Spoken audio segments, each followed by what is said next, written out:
Hey everyone, Hive Doctor here. Today I am making a video on the fly, which means I got a lot of little moving components. I haven't thought this video through all the way before I filmed it, and that's okay because not everything's got to be structured and perfect, right? Although I do like that in beekeeping, being structured. But this is my cell builder. You probably recognize it if you've seen my past few videos. Today I've got several little tasks that need to be done, and though they're little, they are big in nature. So I wanted to bring you along for that. And just to give you a heads up, it definitely involves live virgins that have just recently emerged as of 2 days ago, and queen cells. I've got to do something with these things fast because these other queen cells, I've got 25 coming. They emerge within the next 2 days. So if that sounds interesting, stick around.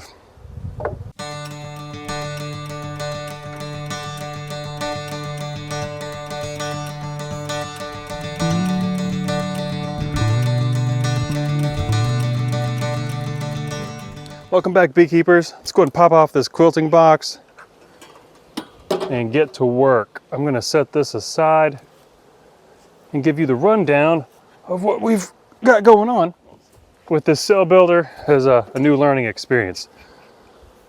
So I started this with fully capped frames of brood. So I had a lot of nurse bees in this to feed my cells. Most of that brood has emerged. I've done 3 grafts in the meantime. They're all 4 days apart. Just did a video on distributing my queen cells from my first graft among my 3-way mating nukes, and I had also used 2 of those queen cells to requeen a couple of my regular colonies. So I had 8 total queen cells left over, and I put them in my emergence cage. And so I've already looked at those today. I'm about to show you all of those have emerged. I've got 8 virgins running around in this emergence cage cell bar. I'm having trouble getting this out because they've got some buildup comb, and with the weather being a little bit pissy, so I'm going to grab my jacket. Okay, here we are, just in case, so I can pull this thing over. I'm going to try to remove a frame of resources. We still have a honey flow going on. That's why I added them a medium honey super down below. I didn't put it on top because I still needed to access my grafts easily. I didn't want to remove a box every time. This frame's heavy. Oh, come on. The bees have decided that today I get to wear a veil. My second graft, this bar right here, this is going to be emerging within 2 days.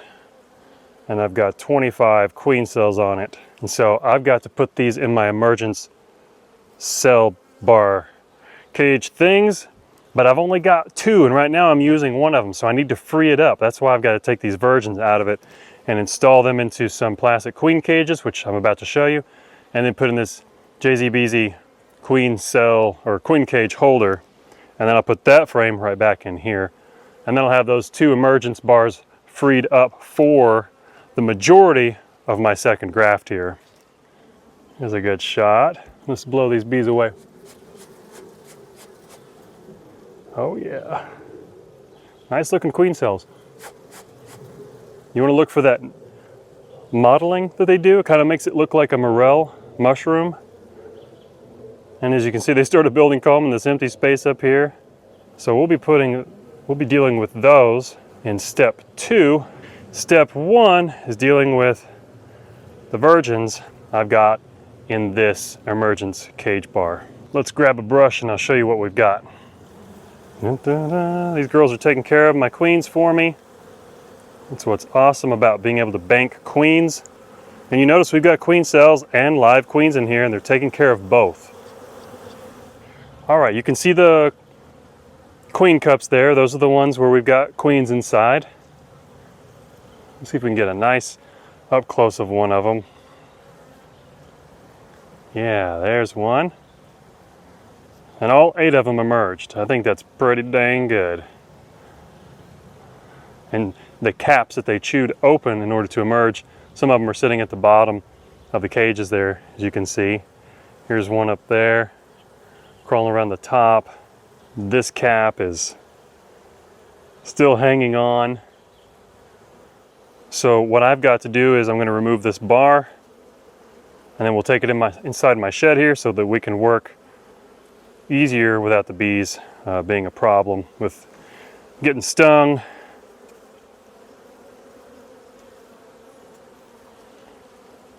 Don't need this at the moment, so I'm going to leave it out. I'm going to take this one and we're going to go inside. All right, so now I've got all these set up. The queens are free to go ahead and start crawling up into those cages. I'm going to work towards blocking the light on both sides and see what happens. For one, I can gently place this on its side.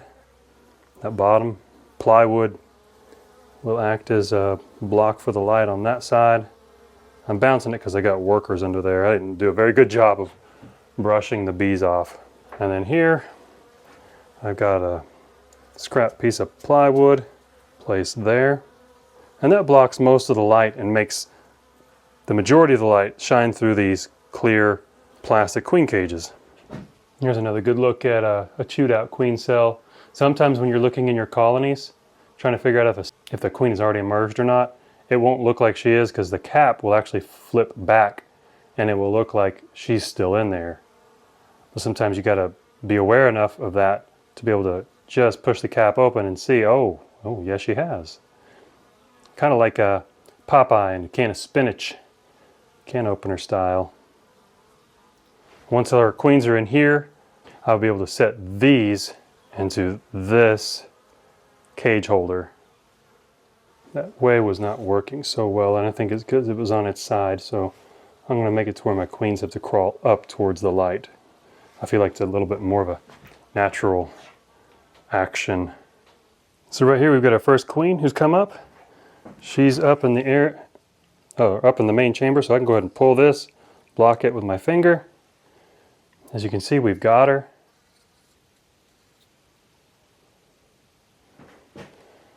And now's the time to plug it.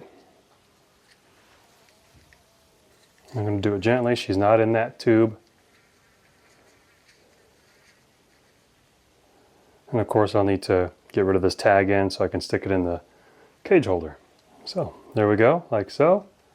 Pushing that in all the way.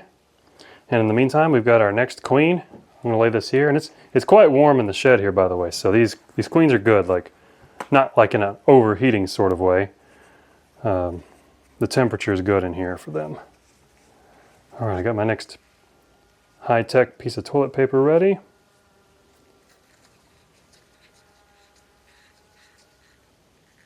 Push that in, pull it out a little bit.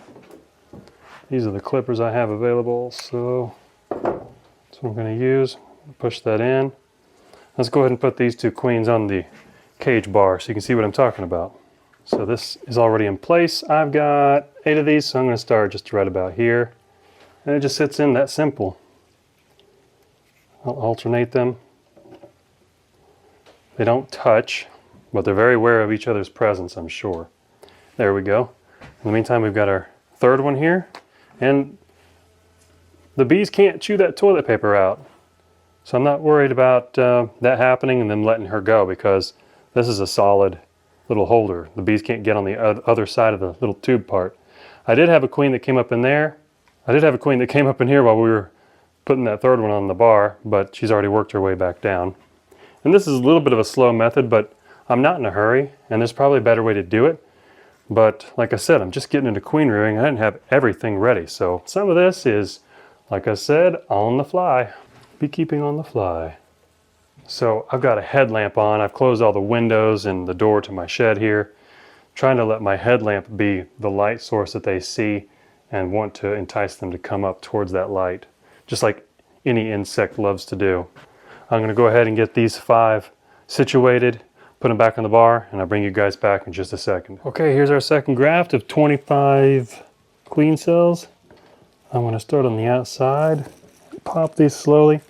I'll show you the first couple, what I do to make them fit, and then I'll finish up the job. I've got to shave these just a little bit, and you know what? You may think, what in the world are you doing? But there's excess wax on the outside of these. I'm not rupturing anything. I'm not even going to where all the way through the cell wall to where the queen is still developing. I did this on the other 8 that emerged without any issue. So now that one's in place. Just like so. That's what I did with the other 8, and that I will do with the rest of these. Now, this one was my first one. It only holds 11. My new one holds 12, so that's a total of 23, but I've got 25 cells. So what I'm going to do is use the last 2 cells that don't have any place and split my cell builder into 2 and give each half a queen cell so that they can raise a queen. All right, let's do one more. Pretty cool how the bees do such amazing everything. I'll try to show you up close how I'm doing this. Just like so. Just cutting flush with the plastic cell cup here, because that's the width that I need. It's weird because the book says how wide these holes need to be for queen cells, but it's much too narrow. Queen cells will not fit down in there with what they suggested in the queen rearing book, so this part was a surprise to me. A little bit more on this side, and at this stage these queens are tough. They're not as fragile as they were a few days ago, which I believe is day 13, 14, 15, 16 is when you can handle them with less worry. But you still, of course, always want to handle these with care. So I'm going to finish up this tedious job, and then I'll bring you guys back. All right, so we got all 8 queens out of this and into these cages. They're ready to go back down in here so that the bees can attend to them. And now I've got this one freed up. I can put the rest of my cells in. And I said something earlier that I'll have to correct. I was going to use my last 2 cells to split this, but I forgot I've still got a 3rd graft in here with 11 cells on it. So I may just make a split from my other colonies and use up those 2 extra queen cells. Okay, everybody, I've got all of my cells banked in these cages. Time to install them on the cell bar here. Got one on the top. It is secure. The other one on the bottom, and it is secure. So there we go. 23 queen cells. I can put these in here. I don't have to worry about any queens emerging early and killing my other ones. And so I just finished taking off a little bit of that modeling around the cells so I could get them into that cell bar. And a lot of old-timer queen rearers will do the same thing, but they'll use their teeth. They'll just chew on that extra wax, get it off. I'm not that precise. I was using a knife and I found it was not that great. And I found my Hive tool to be a much more effective and quicker tool for getting that done. So now they're in there. Now the only thing I have open and exposed are these 11 queen cells, which it's not time to deal with or do anything with quite yet. So I'm going to push everything back together. All right, so now these little but big tasks are done, out of the way. I've got virgin queens I can do something with. I've got those 25 that are going to emerge within the next 2 days. And then I've got those 11 cells that are 4 days behind them. So, keeps you quite busy. I think for now I'm going to retire this cell builder and probably build another one in another couple of weeks and get the same process going again so I can learn more about timing, resources, so I can streamline this a little bit better. So that was fun. I appreciate you guys joining me today in this video, and I will see you in the next one, which we will be checking my mating nukes to see if those queen cells from the first graft that I put into those mating nukes have emerged. We'll just be removing those queen cells in the protectors. Very minimal disturbance, because when a queen is getting to know her colony and preparing for mating flight, you want very little disturbance. I won't even be using smoke. So come back and join me when that video comes out, and I'll see you there. Hive Doctor out.